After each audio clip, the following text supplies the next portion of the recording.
Okay, folks. I didn't know when I was gonna come up with this new vlog.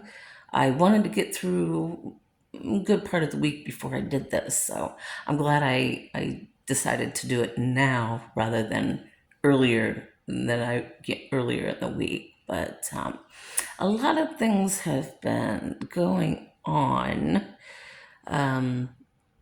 health wise for me. It's been a difficult summer for me. A lot of things have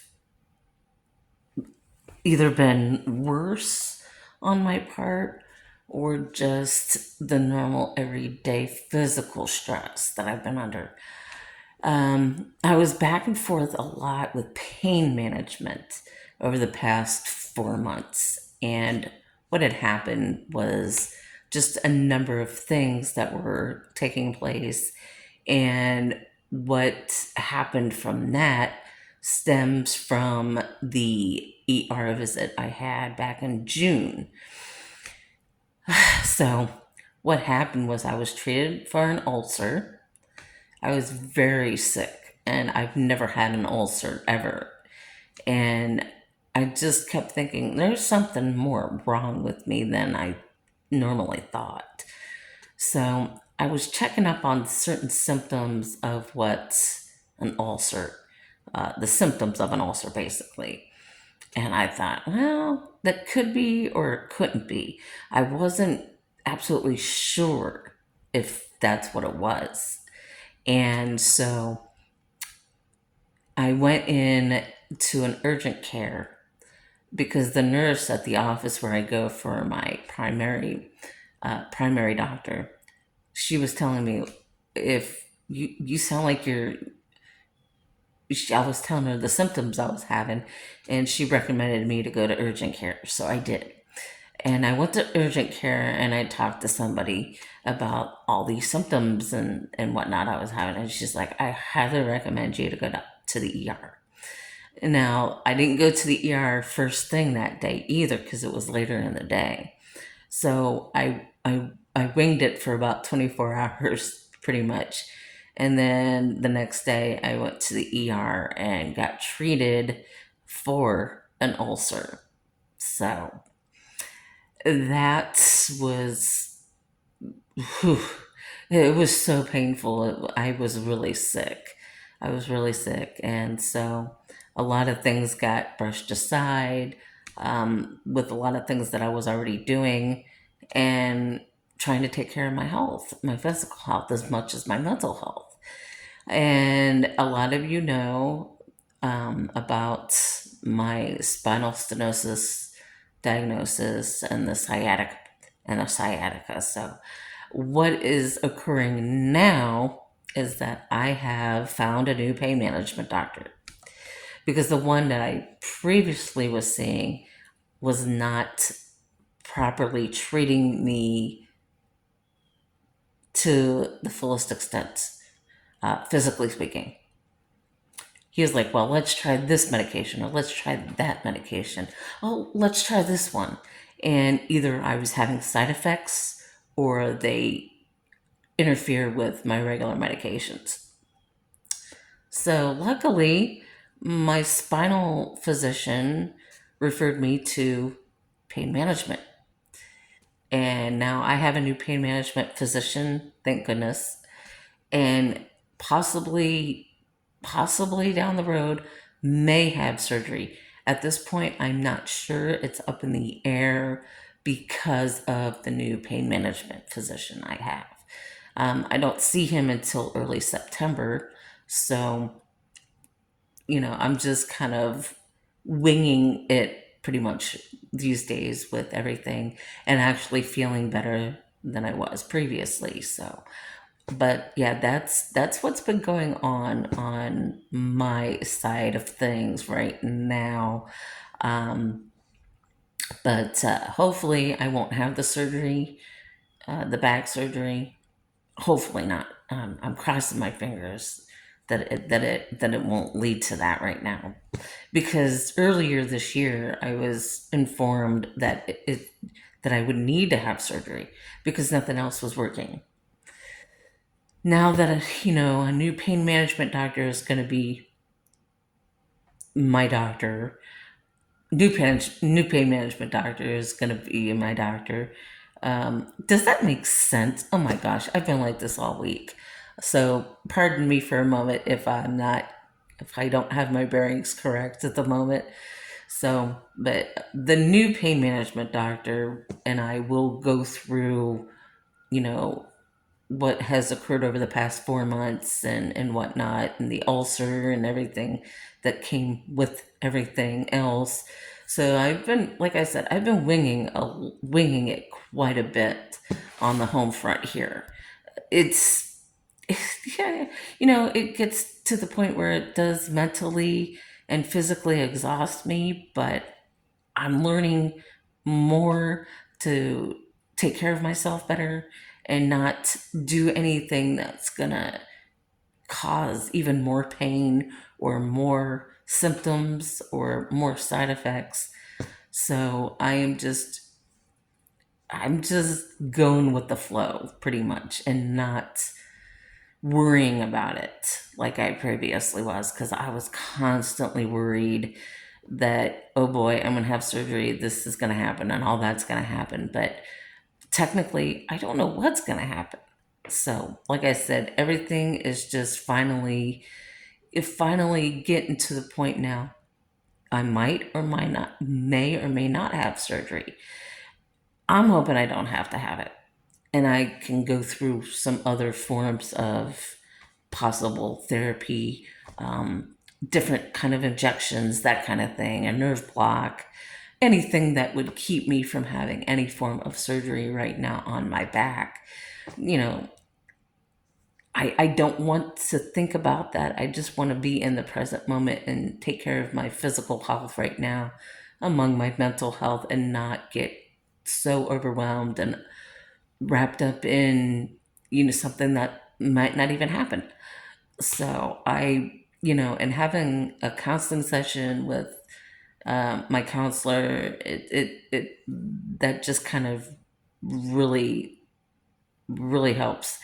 When you have a counselor or a psychologist or a psychiatrist, they're more help than you obviously think. A lot of people say, oh, this isn't going to work, or that's not going to work. This doctor's not helping me out, or that doctor's not helping me out.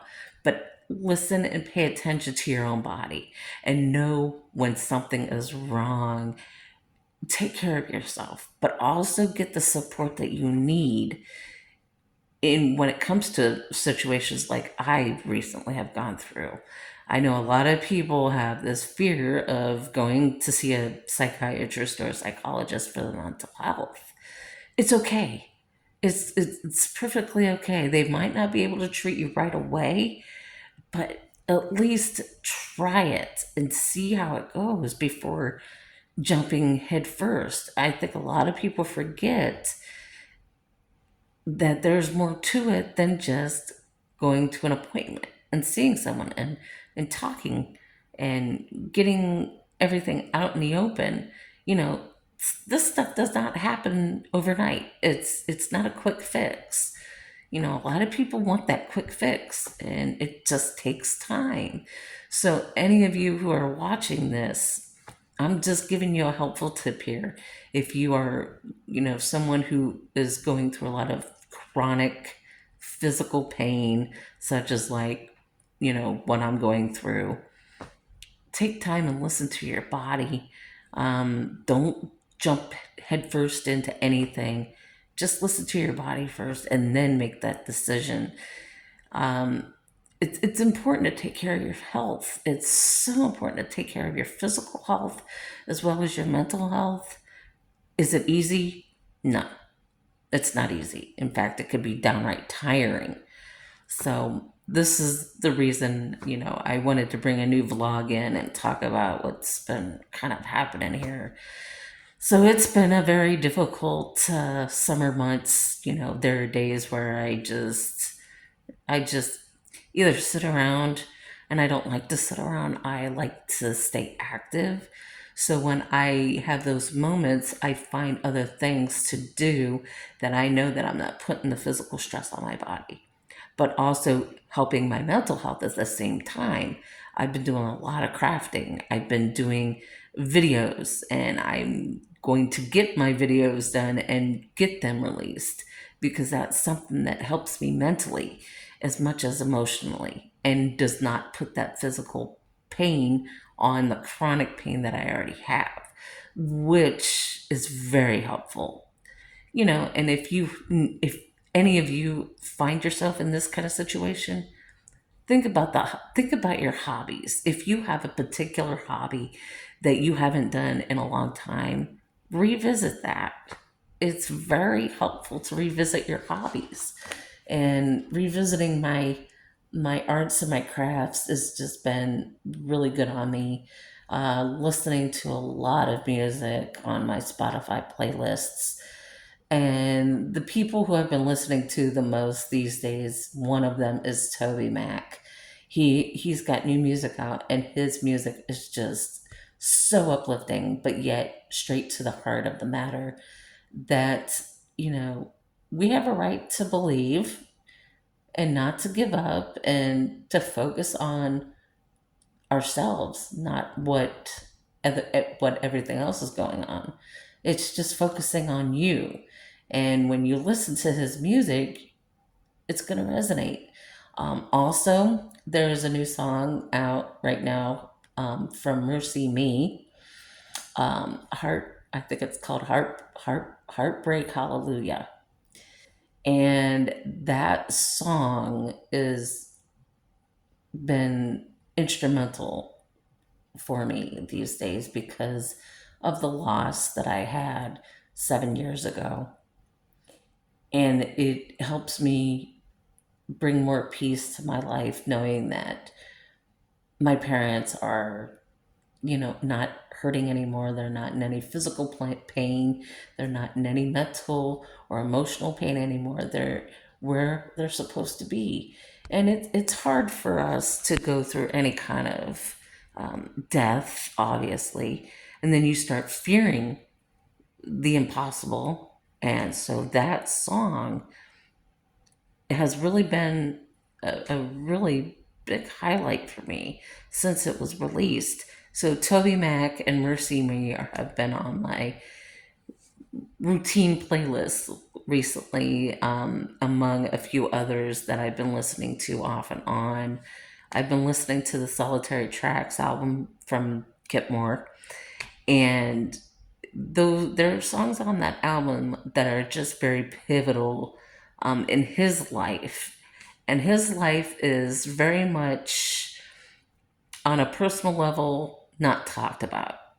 That's just the kind of person he is. And if you go to any of his shows, you're going to see that. You're going to see that on stage. You're going to see the man behind the music. It's just not just about the music, it's about him and what he brings to the table to anybody who goes out and sees a show. He could be on stage for an hour and a half, and if the crowd's still pumped, he's going to go into 2 hours.